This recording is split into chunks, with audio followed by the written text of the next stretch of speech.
Bele live te comment la subscribe te hay like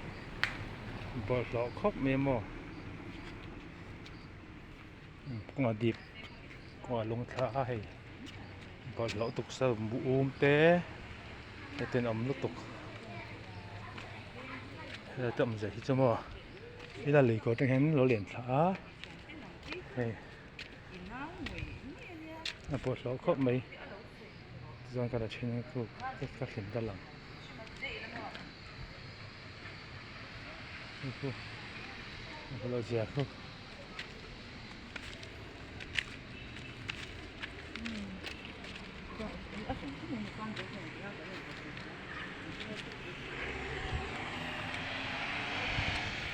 ngày sau đó đưa ra mà khi lại số làm hình về nhá bịa số tận số làm bằng mới làm bằng số số thử ta làm bằng số số bài rồi phải bài vào còn chân lỗ sai áp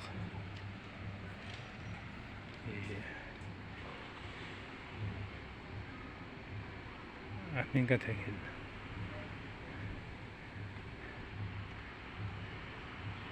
在马里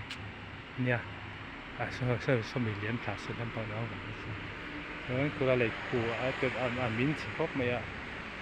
dùng chi nữa lấy mình đi công hi trọc khóc bây giờ